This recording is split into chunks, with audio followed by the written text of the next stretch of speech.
Good morning, everybody. Welcome to the Meta Cafe. Grab your cup of coffee or your tea and sit back and relax.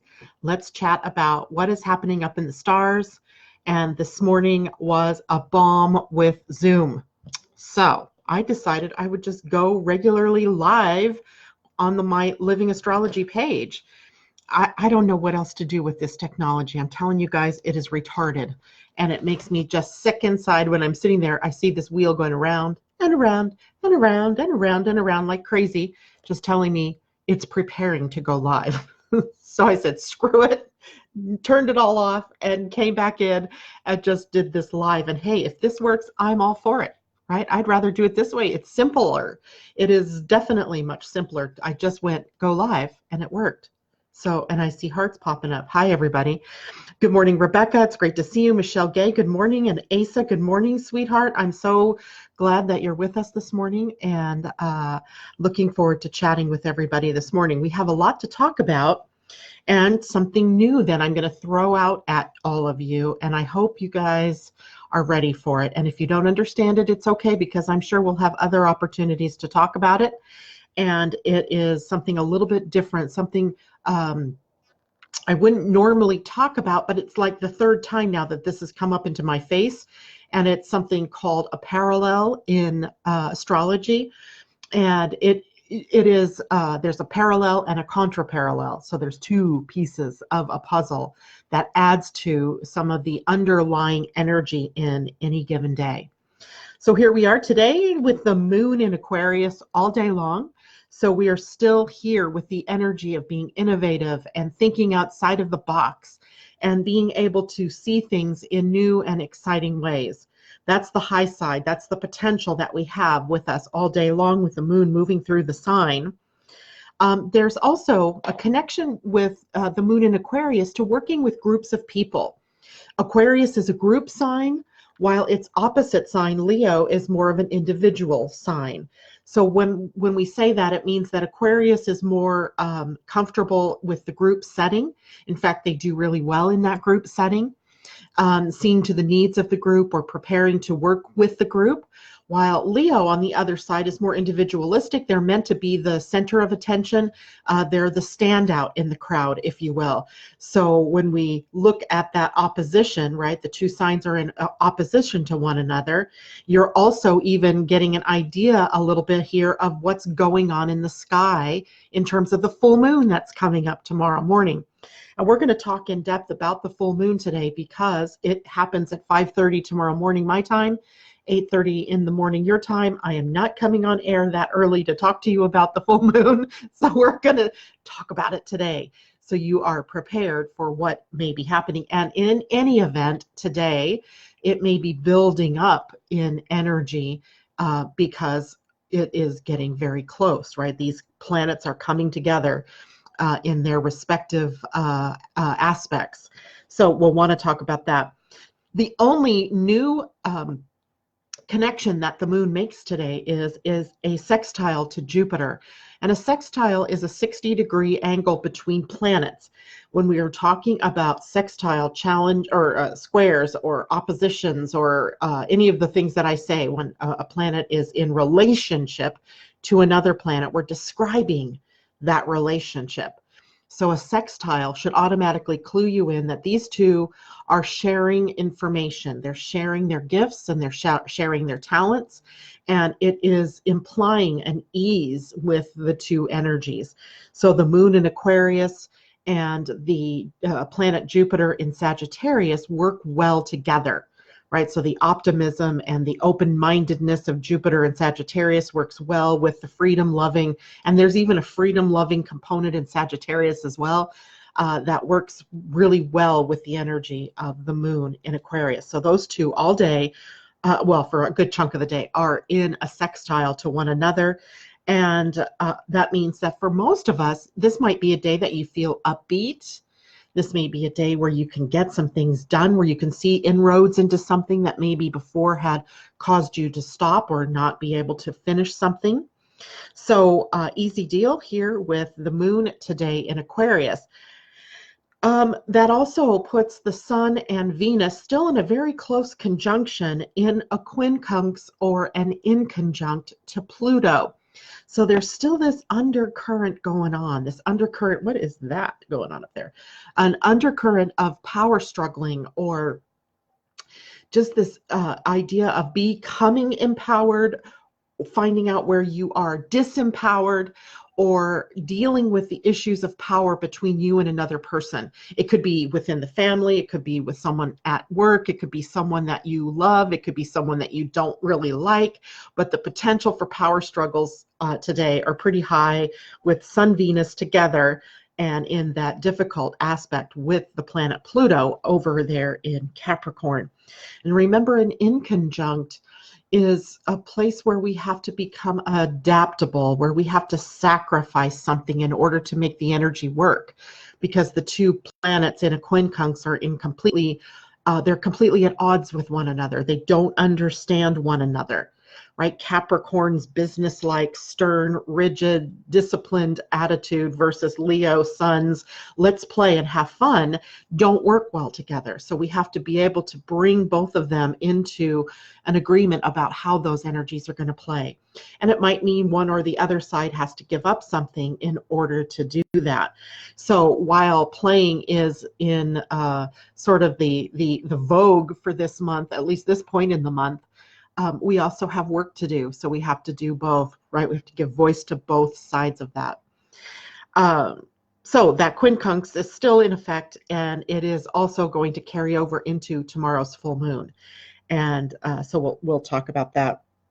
So let's go to the full moon, because Lord, look at what I did. I wrote all kinds of stuff about the full moon here, because it is an interesting full moon to me. It is interesting because it's very much related to the new moon on July 31st. So if you're out there and you've had any kinds of issues with a loved one since the new moon on July 31, raise your hand, right? Because this is going to be the next iteration of that issue of what's happening in your relationships. And so this is the potential for a flashpoint to happen in the full moon tomorrow, and building today into tomorrow, and then waning into Friday as the full moon, but literally in effect for 2 weeks, right? Until we get to the new moon of August at the end of the month. So what might be some of the key issues that pop up? Well, the full moon, oh, hey, I can show you the chart of the full moon. I forgot. This is nice. I can show you this. So the full moon is over here in the sign of Aquarius at 22 degrees, 24 minutes. The sun at the other end over here in Leo at 22 degrees, 24 minutes. And Venus very close, 22 degrees, 35 minutes, I think, 45 minutes. So a bullet burn kind of conjunction, right? Very, very close to one another. And Mars not far off at about 28 degrees of Leo. So we have a Sun, Venus, Mars conjunction over here, and we have an opposition of the Sun, Venus, Mars to the moon during the full moon. And here is this green line here denotes the inconjunct or the quincunx, right? That's happening between, particularly between Sun and Venus. Mars is a little further out, but between the Sun and Venus to the planet Pluto over here. Now, the full moon is occurring at 8:30 a.m. for you all on the East Coast, and at 5:30 a.m. for us here on the West Coast. So when you look out tonight to see that moon rising, it's going to be very big. It's going to look like it's full. It's not quite there, but it's going to look full. So the planet that's most in focus during this full moon, and this is what we always want to think about, what planet is really engaged in many different ways within a moon cycle, whether it's the new moon or the full moon. And it is Venus that is in focus here, because she's in a conjunction to the sun. So there's already this power, they're a power couple already going on over here. And then she's opposing the moon on the other side. She is in a quincunx to Pluto, and she's the one of the two, Sun and Venus, that's closest to Mars, and lining up for her conjunction to Mars later on next week. I do believe it's next week. Let's see, is it? Yeah, next week. So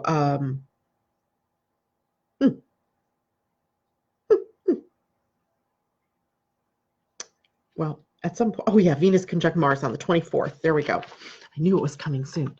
All right, so what we have then is the Venus energy that is usually very soft and loving, appreciation of beauty and art, usually in a conjunction to the sun. That would be a really awesome thing. And we've had a couple of days, including today maybe even, of some of that beautifying energy, that feel-good energy of Venus and the sun together. But in an opposition to the moon, Venus can bring out some of the more negative sides of this particular full moon. And that might mean relationship stresses. It might mean financial pressures. It could be a conflict in values between yourself and another person, or yourself and an organization. These things tend to pop up and play out in weird ways when we're least expecting it. So let's break it down into these different pieces that are playing out at the full moon and get a sense of what might be going on here. So we have the sun conjunct Venus, peaceful, creative, loving, appreciative, beautifying, all those wonderful, really great energies that when the sun and Venus bring together or come together are apparent. Then we have Venus opposing the moon. And the moon represents our basic needs, our emotional needs, right? So the moon is representing the emotional needs that we have. In an opposition to Venus, it could be bringing up the emotional needs we have for love and affection, and for attention, getting attention, being seen, being heard, being valued. In an opposition, you have both playing, right? Both of them fighting in terms of who's going to have the more expression. So this can actually exacerbate any kind of relationship issues or financial pressures in your life as we're, being tugged, if you will. It's sort of like the tug of war between the two planets. This can lead to friction with a partner, right? If you already experienced friction with a partner when the new moon hit, if the beginning of a relationship issue or the beginning of a financial issue appeared then, this is going to be the next level of that. So in a troubled relationship here, you're going to see possible tension or crisis or conflict arising.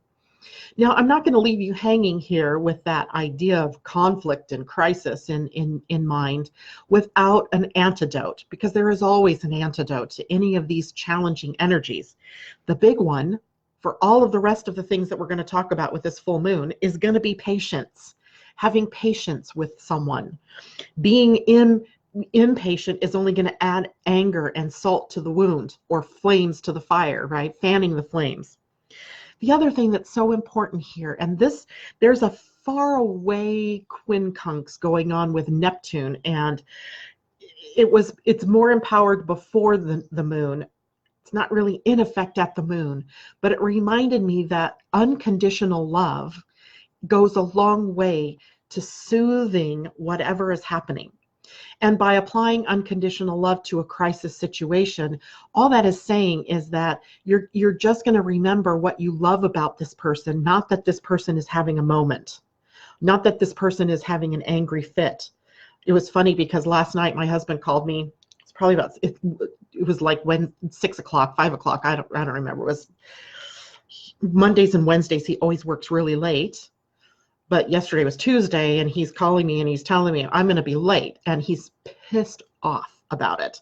He is having a temper tantrum, literally, and I can feel it through the phone lines, right? And I'm like, what is going on here? Well, he's a Libra and easily out of whack, and he knows Tuesday's my night to go home on time, and I want to go home.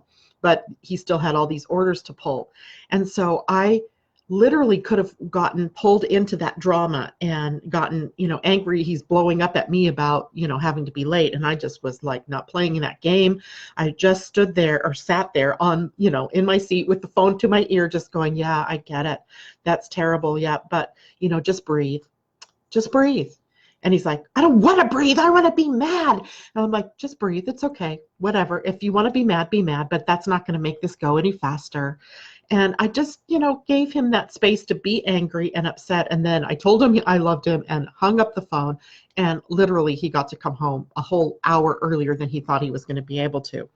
So people right now could be a little irrational in response to the tension or the crisis or the conflict that they're experiencing.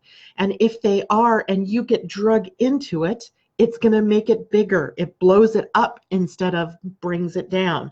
So anything that you can do, adding patience and love to the value or to the mix, is going to bring the dull roar, make it down to a dull roar. Remembering that that person isn't their anger. They're not their conflict or their mini crisis that they're having, right? They're still the same individual that you love and adore, or that you have respect for, but they're just having a moment. And if you're the one having the moment, just try to breathe yourself through this, right? You might be on the receiving end, like I was almost last night, of someone else's anger and upset, but you don't have to be a part of that. You can just be patient. But if you're the one having the mini crisis or the breakdown, which indeed may be the case, just remember to apply compassion and love to yourself in whatever it is that's driving this. All right. Now, let's add the moon opposing Mars to this as well, because remember, they're close enough, right? They're within, orb of one another, and that can make for moodiness, for short-temperedness. Minor issues, minor little irritations could add to what is an underlying issue that explodes outward. You've all had probably that experience of, having a minor little irritation, but because you were already angry or you were already upset or something else big was going on, that you flew off the handle, inappropriately so, or, something just pushed the dam to break, right? That's kind of what we're looking at tomorrow with this full moon, and Mars being included with it is the potential for that kind of energy, that something little, just a little irritation that can take you over that edge. And what I always, when I see this kind of transit building, it reminds me of road rage, right? Mars rules metal. And the biggest metal thing that we fly around the world with is our cars. And our cars being made of metal can be the vehicle or the vehicle that creates damage in a road rage situation. So watch for that. Impulse control is going to be difficult to come by for some people. So you have to be watchful for that. When you're on the road, don't do things that might trigger another person. Don't, cut people off, or, plan ahead. Be a defensive driver and not an offensive driver. This is going to be a time for us to make as much peace and add as much calming energy to the field as we absolutely can. Now, we can add the Sun, Venus, quincunx to Pluto to this mini crisis. This could also afford you a turning point in a relationship, in a career, in a something that a project you've been working on. So the other thing that's potential, and I thought about this morning too, is that Saturn is also now moved retrograde back into the gate of struggle. But this Sun, Venus in conjunct or quincunx Pluto is struggle.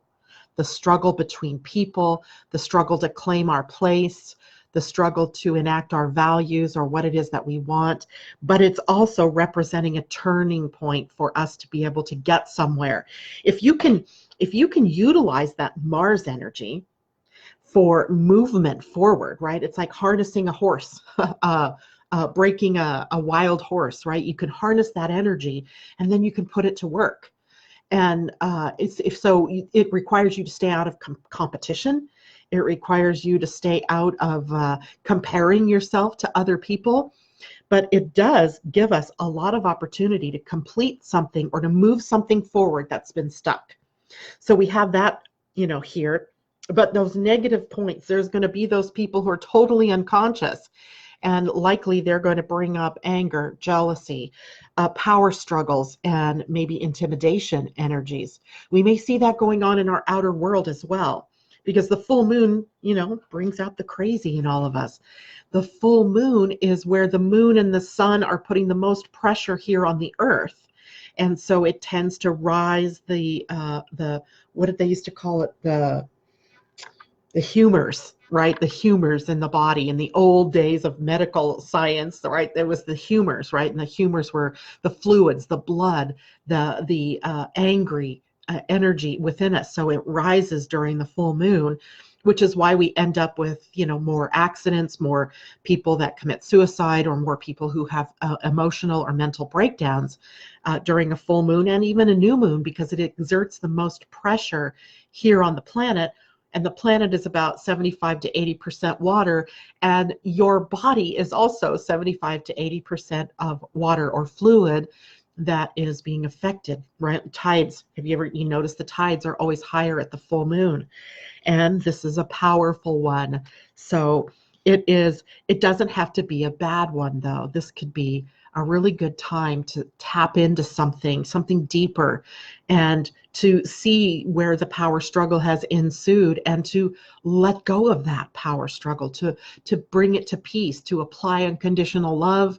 So we have a lot of potential high side juxtaposed or opposing a lot of possible crisis type energy.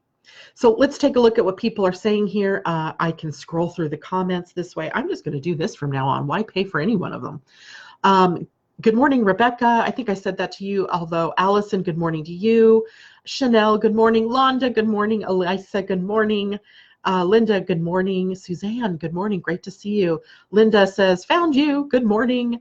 Londa, OMG, I so get that now. I think she's talking about the moon. Good morning, Mimi. Allison says good morning to everybody. Lynn, I was thinking about you this morning, Lynn, for some reason. Rebecca says, yes, I'm feeling this power struggle within myself this morning.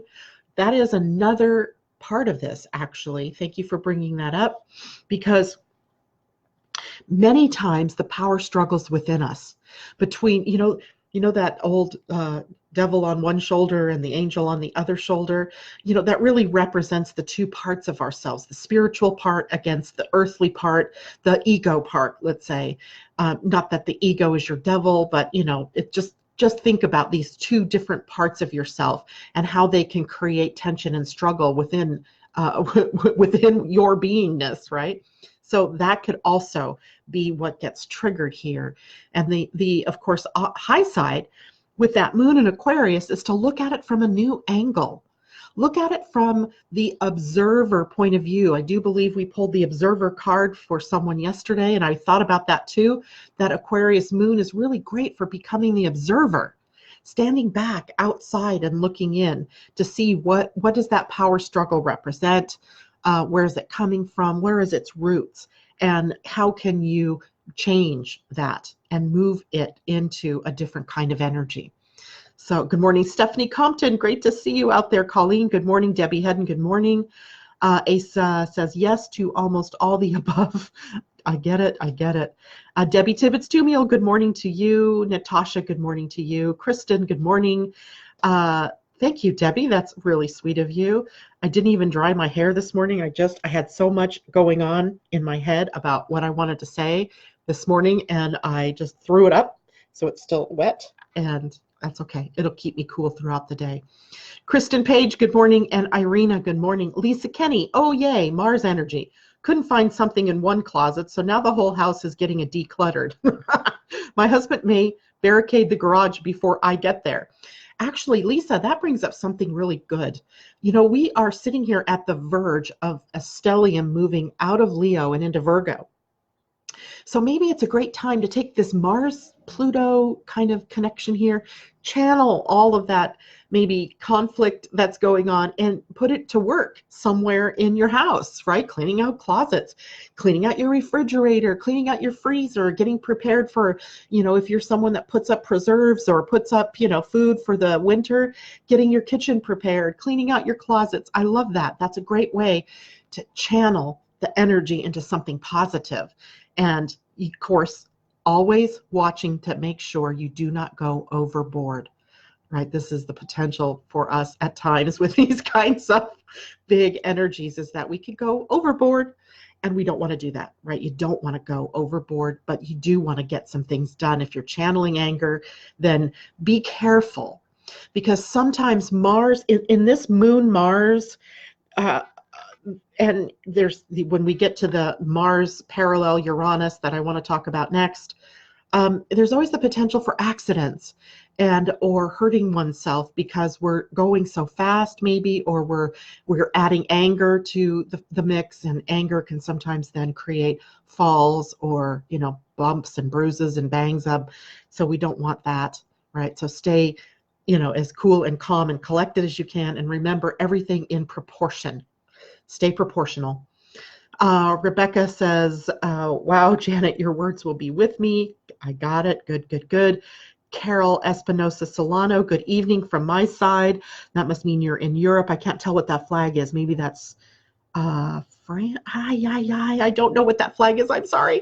But Carol, welcome to the Meta Cafe. And Michelle Gay, good morning to you. Irina says, hello, everyone. She pulled a witness card from the Shaman Oracle deck, and it was Observer. How's that, right? How is that for validation? Thank you so much, Irina, for sharing that with us. That is total validation when someone outside of us I'm bringing up already this idea of being the observer, and then a card is drawn that picks that up, validates us in that way. I love that. Thank you for sharing that with us. Okay, so it's funny because I was going to do graphics and so forth with Zoom this morning, and maybe that would have just confused everybody more about the next subject that I'm going to go to. So I don't know, the universe is always doing things in the right way. I just have to sort of laugh when it goes against what I want. What I wanted was to be able to show you all these graphics and to play with the whiteboard. I was also, you guys would have been so impressed because yesterday I figured out how to put a green screen behind me in a Zoom meeting, and then what you would have seen is me sitting out in the universe, and it showed it to me perfectly. And I was so excited. I thought you guys are going to be so impressed. But then it wouldn't go live. And I don't know I don't know if that was because of that or if there was another issue going on. But I would have looked like I was sitting in outer space. And it was beautiful. And I was like, oh. But no, it wasn't to be. So you missed out on that. But I'll try to figure out what the deal was with that later. So today is a Mars parallel Uranus, and I'm going to show you the symbol that you would see in a parallel. And so it looks like an 11, right? Oops, here we go. Two vertical lines next to one another, a large number 11. If you see that symbol, that means those two planets are in a parallel.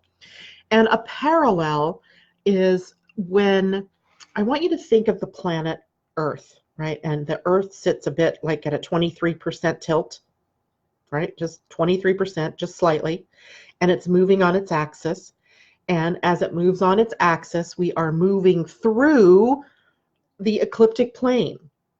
And the ecliptic plane is invisible. We don't have like this line that we see in the sky, but what we see that marks the ecliptic plane, or the celestial plane, we sometimes call it, are the zodiac signs, right? Or the zodiac constellations. And that marks the celestial plane. Now, sometimes planets, the way that, everything is moving, sometimes planets are above the ecliptic plane or are below the ecliptic plane. And that just means that, they have their own orbits and they're moving around their own, the sun or whatever solar system they're in. When two planets come to a point where they are equidistant from the celestial plane, above the Earth maybe one is and the other below it, then we have a parallel. So the planets are in parallel, right? Parallel.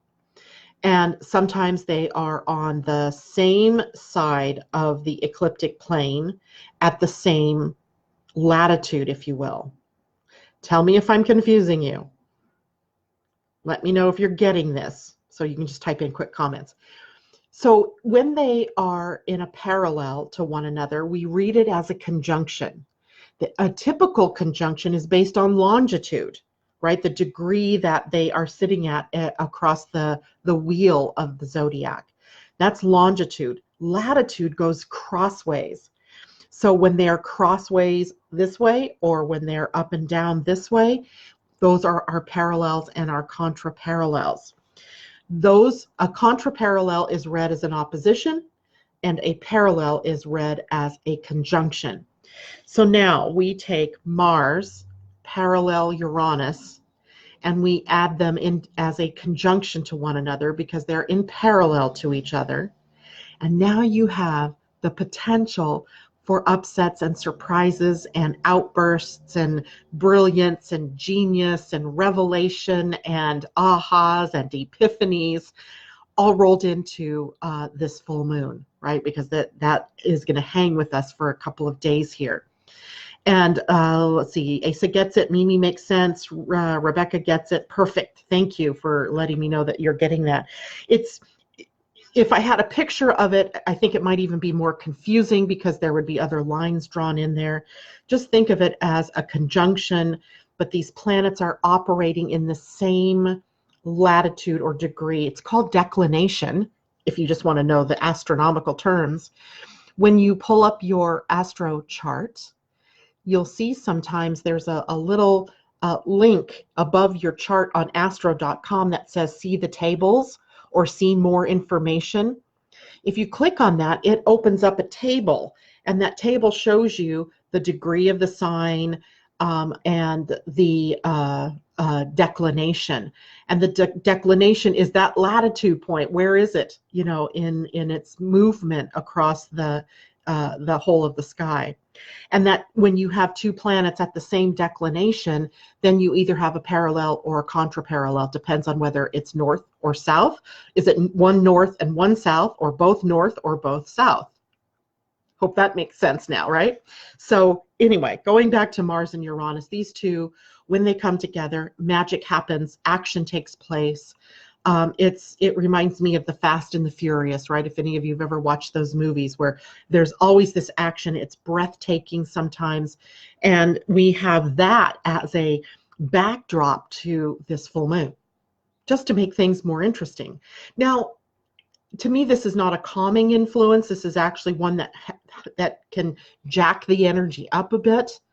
And I just say this so everybody is aware, because Mars is action, Uranus is surprising action. And someone had asked the question one morning, does Uranus always bring up the negative?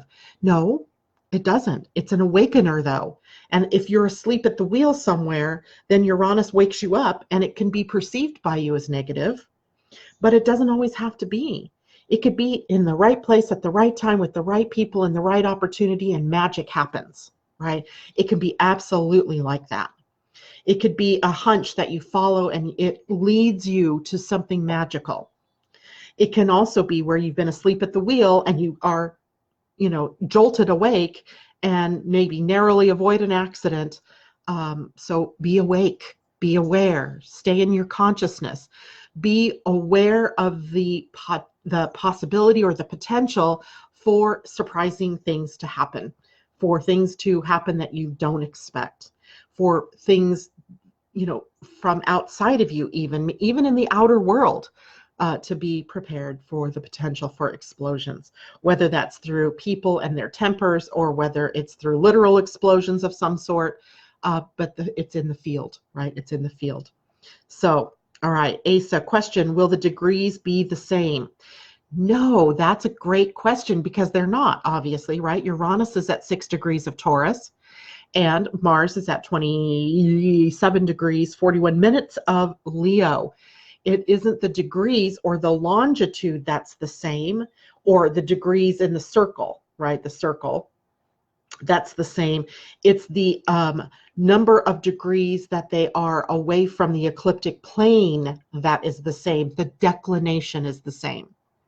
And they have to be on the same side of that equatorial line, or that celestial equator, or the celestial plane, or the ecliptic plane, whatever you want to call it. They have to be on the same side by the same number of degrees, or at the same declination.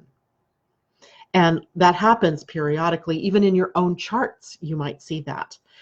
If you get that extra table that I was talking about, you could, and maybe tomorrow I'll bring up a table and we can look at it together so you can see how that would show up, where things would be in the same declination.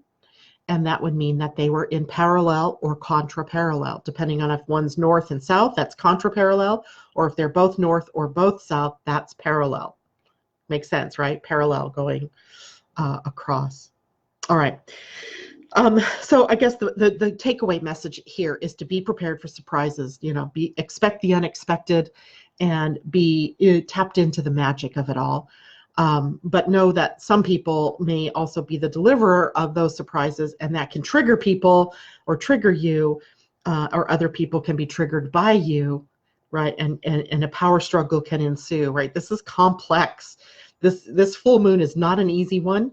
And this Mars parallel Uranus just kind of feeds into that unexpected nature of what's happening here. But for a lot of you, this won't be happening in any place in your chart that's really activated. So you might miss some of this action, but others of you are likely going to be pulled into some of the drama that's happening. Now, just to add some fun to the picture here, let's look at the Pleiadian-Earth energy of the day, because today's 13. We are on the last day of the week, which is completion, or in the Mayan calendar, the 13 was the number of ascension, where we're prepared to finish one level and move up to the next level. So 13 represents the universal energy of the day. So we have completion and ascension as part of what is happening here. So it's got a very full moon feel to it, right? The 13, the universal energy, has a very full moon feel. Now remember, this is universal energy. So it's not just about our star system here in our solar system, where the Earth and her moon are coming into an alignment, or the Earth and the sun and the moon are coming into an alignment. So it's not really representative of what's just happening here on Earth. It is the representation of all of the energy across the universe, and we are moving up to another level. Okay. The other side, the Earth energy side, is remembering. And remembering energy is peace-seeking. It is cooperative. It is gentle, but you cannot mistake the gentleness for weakness in this energy. It is very strong. It is very solid. It is very firm energy, but it seeks peace. It's like the calm in the eye of a hurricane, right? That all this chaos is surrounding the eye of the hurricane. Well, Monique puts us, or that's the Mayan name, or remembering puts us in the calm, in the eye. So there may be a bunch of things swirling around, but you can always come to the center and be in that calm, that space of peace. And today we remember that, right? Remembering that we are always in the calm, that we can bring ourselves to the calm no matter what is happening around us, right? It is our mind's choice. It is our mind's choice to go into struggle. It is our mind's choice to go into the blah, blah, blah, blah, blah. This is happening. I'm a victim. This is going to happen. Blah, blah, blah. Why is this happening to me again? Blah, blah, blah, right? All of that is the mind. But if you remember that you have a calm center, and you can access that calm center at any time. But it takes some training, and it takes some practice, and it takes remembering that you are in control of what is going on up here, right? That if your choice is to think of thoughts that are bringing you down, or are representative of what you believe is happening to you out there, then you're putting more emphasis on that negative expression of what's happening in your life. But if you remember that none of that is the truth of who you are, that the truth of who you are is the calm center in the middle here, right? The cookie, the cream in the center, then you can choose what you do from there. You can choose what you're going to focus on. You can choose to focus on gratitude. You can choose to focus on unconditional love. You can choose to focus on compassion and self-love and self-compassion and self-assurance and self-acceptance. You can focus on things that you choose to focus on instead of getting caught up in what you happen to see or experience in your outer world. I hope that makes sense for everybody, because that's what this is about. This is you remembering that you always have access to the calm center, no matter what is happening. All right. Now, of course, that also means that tomorrow becomes the next level, right? We begin the next level. Tomorrow it becomes a 1. And I didn't check to see, well, I actually have it right here. Tomorrow will be a 1 after remembering is loving. 1 loving. What a wonderful energy to put in the mix of the potential for all of the other stuff, the crazy conflict, anger, jealousy energy, to put the potential for remembering love, right? Love. So the next 2 days, today, tomorrow, and maybe even Friday, may be a little wobbly, but I think it can really force us to come to that center, that calm place in the center. If we only remember in the heat of battle that calm center is still there, right? Okay. Trisha Anderson Brown, good morning to you. Asa says, oh, I hope that means the oh, you understand the question about the degrees. And yeah, okay, so you can let me know that. Anybody have any questions about anything that we covered this morning? The full moon, the sun conjunct Venus, the quincux from sun, Venus, Mars to Pluto, or Pluto, what was the other one? The moon opposing Mars, parallels, anything like that we've talked about today. Let me know down here. Let's see, is there anything else I wanted to talk about this morning? I think that may be it. That's a lot. Tomorrow, because it is the full moon, because the full moon is in Aquarius, right? Right. And these oppositions are a part of that. We'll maybe look a little deeper at opposition energy tomorrow.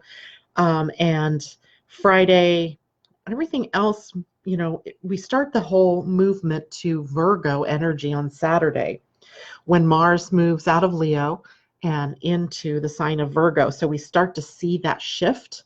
That stellium in Leo begins to break up, and it starts to move to building up the stellium in Virgo, which by the end of the month is in full swing, right, with all of the inner planets in Virgo. So you may be feeling that change in the air. I know, we might interpret that as the changing of the seasons. I noticed already the days are getting shorter. At both in the morning it's darker, and in the evening it gets dark earlier. And the night, that makes, for cooler mornings for us. And you just notice there's something that we talked yesterday about, people noticing the trees are already changing. So we already have that shift feeling going on. And then as we move later into this month, we have more of that shift energy that's coming up. And whatever's in the way of the shift is what we're going to be contending with, right? That's what we need to work through. And, in no small way, Virgo brings our attention to where things are cluttered, or where things are a mess, or where things are out of order, and helps us get practically organized, right? So that's what we have to look forward to later in the month. But in the short term, have fun and play, enjoy yourself, and live it up in the Leo energy, because it too will pass soon. Colleen says fall is definitely on the way. Asa, thank you for letting me know you understand that. Yeah, fall is definitely on the way. It's my favorite time of year. We already had our first Seahawks football game on Thursday night last week, and I was so excited. I love football season, as you know. I didn't know it was coming. It was sort of this surprise, as I happened to get this thing that came across, Seahawks game tonight at 5 or at 7. I went, what? How did I not know this? So, fall is definitely in the air. Alrighty, if nobody has any other questions, then I am going to take my leave. I will see you all tomorrow morning, and likely it will be the same format. I don't think I'm going to mess with Zoom, and unless I have a guest, and I am not going to mess with Be Live anymore. So I will just show up live here in the Living Astrology Facebook page. So all you have to do, if you don't know where I am and you're hearing this later, you just type in the search Living Astrology. It will bring up this page. And you can just listen live here at 8 o'clock. You just 8 my time, 11 on the East Coast, and just join me here. And I do have a guest appearance coming up soon, a woman who's written a book. And I thought that you guys might be interested in what she's written about shamanism. And I'm not sure what day. She hasn't come down yet and told me exactly what day she wants to be here. But that will be the only time that I use Zoom. All right, guys, take care. Have a wonderful day. Stay calm, cool, and collected. Remember, be in your body. Come to your calm center if anything triggers you. All right, take care.